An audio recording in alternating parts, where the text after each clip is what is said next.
creating things of great beauty. You know, I think about when I go to a museum sometimes. You know, you go to a museum and you're walking down the hallway, and there'll be like a pot that's made by some Eskimo tribe or something like that, or Inuit tribe nowadays, you're supposed to say Inuit, sitting on the shelf.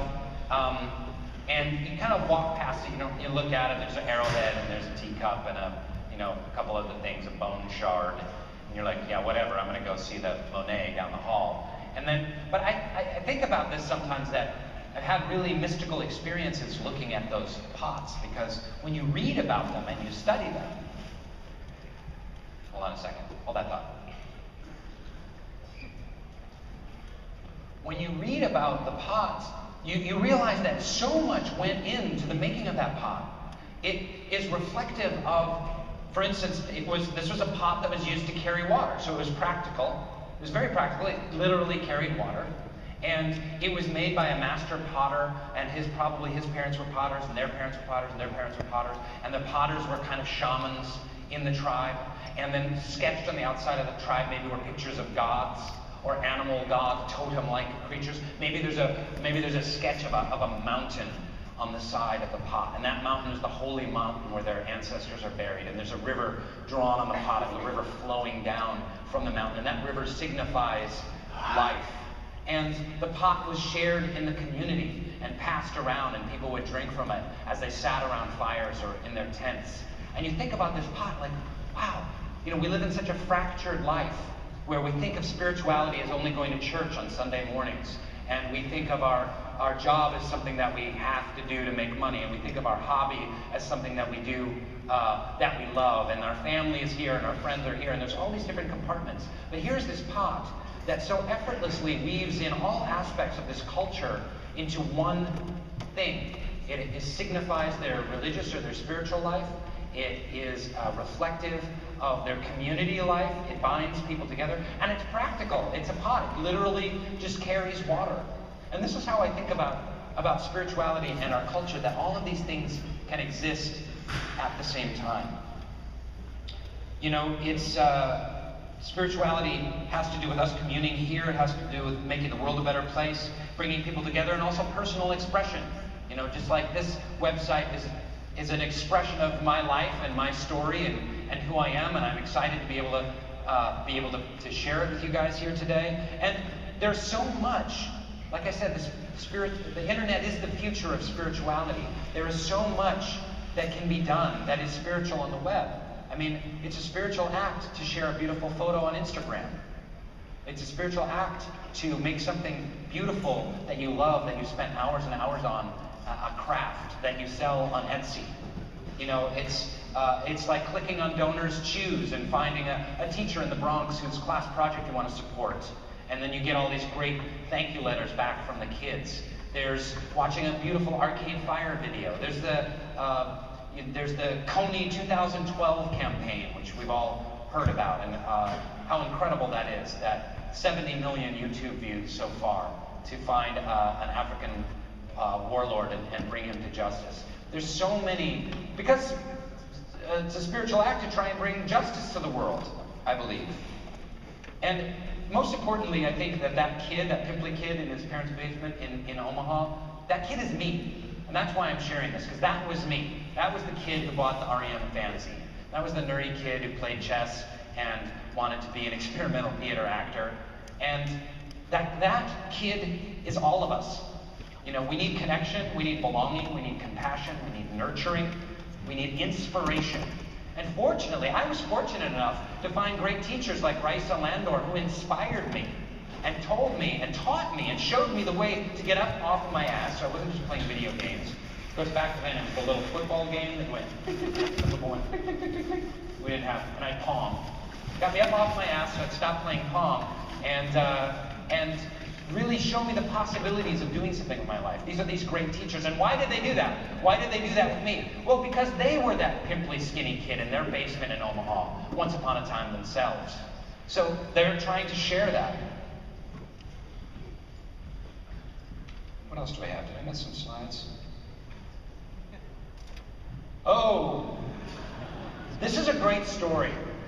You know, I heard this interview with Gene Simmons, and he was talking about how he invented Kiss, the rock band. And what he did as a teenager is he compiled a list of what he most loved in the world. And he started making drawings based on that list. And the things he loved the most, karate movies, Godzilla movies, Marvel comics, superheroes, heavy metal, glam rock. And these are the things, and these are all of this inspiration for Kiss. And that literally is how Kiss came about. Is a teenage kid dreaming with a sketch pad, drawing down what his dreams were, creating one of the greatest and most kick-ass rock bands of all time. And I think this is really interesting. We're going to do something about Kiss. We're going to do our own version of that, our own Gene Simmons. Everyone here today is going to get to be Gene Simmons with me here in a minute. So, you guys, thank you so much for having me, and maybe we'll be able to do some questions and stuff too. We have a little bit of time, but everyone here, you guys are such an inspiration. I mean, just the brain trust in this room is so phenomenal. You've accomplished so much, and to fulfill yourselves as a human being. And I urge you all to think about the web in some new ways. Maybe touched you in some ways to think about it as a potential service, potential expression of something higher, something spiritual, bringing love and light and possibility and community to the pimply kid who's in his parents' basement. And that's the story that I really wanted to share with you. Here's a favorite quote of Oprah's, which I love. Don't ask what the world needs. Ask what makes you come alive, and do that. What the world needs is more people that have come alive. So, if you could get anything out of this, I would say, you know, you have an opportunity to do something on the web that can reflect your higher selves, and perhaps it'll inspire you a little bit. And if that is the case, you will have the opportunity to make millions and millions of dollars. In which case, if I have inspired you here today, I demand that I get 1.5%, and you can send it to me, Rainn Wilson, Carousel Pancake, 1313 Lux Street. No money orders, please, as a commission taken on behalf. Thank you.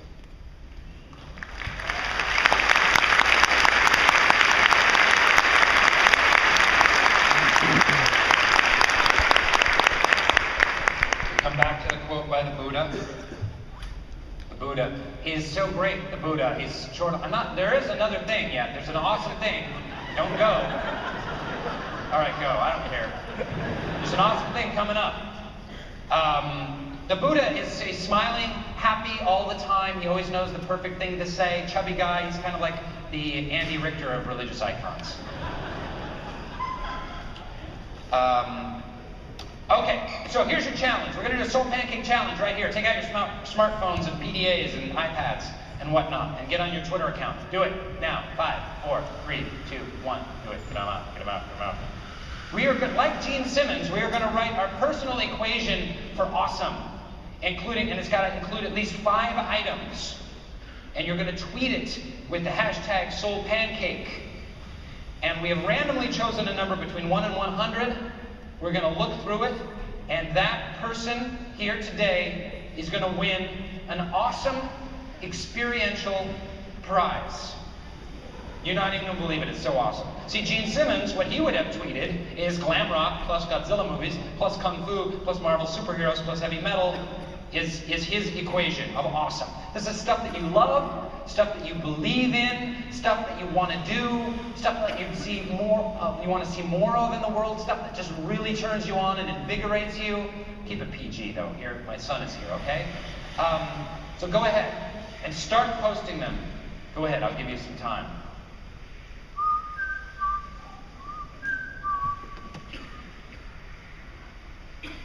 Awesome equation. 5 items.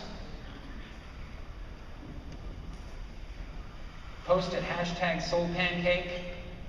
You guys know what a hashtag is?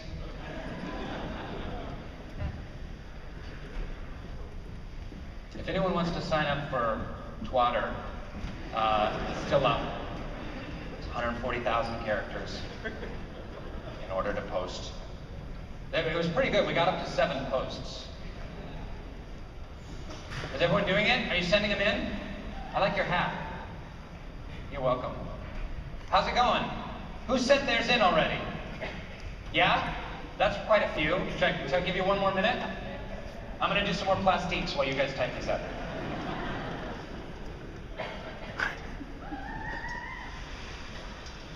You do knees too. Kind of forget how to do it. You do torso. So by the end of it, you're like doing a robot.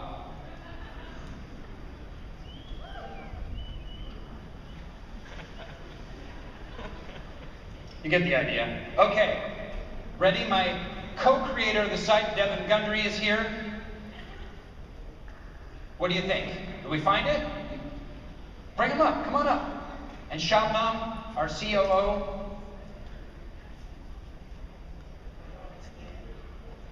Come on the stage. Kelsey Jones. Kelsey Jones, are you here? Yeah! Hers is unicorns. She was entry number 47. Come up on the stage. I got a special prize for you. Unicorns plus books plus Weezer plus travel plus music equals awesome. Hashtag Soul Pancake. Awesome. Unicorns, book, Weezer, travel, and awesomeness. How are you? Congratulations. How are you? Nice to meet you. We're going to do something really fun. Devin? We're going to smash guitars together. You stay over there. Ready? 1, 2, 3.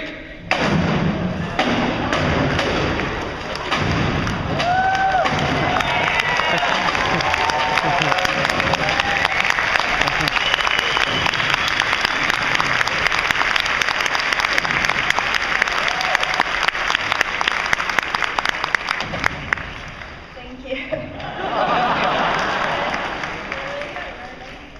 Never done that before? You're awesome. Thanks. Okay, thanks so much, you guys.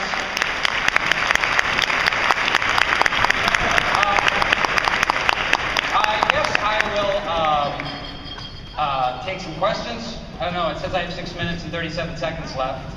Does anyone want to do that, or I should have exited already, but pretend I exited it and it was awesome and everyone stood up.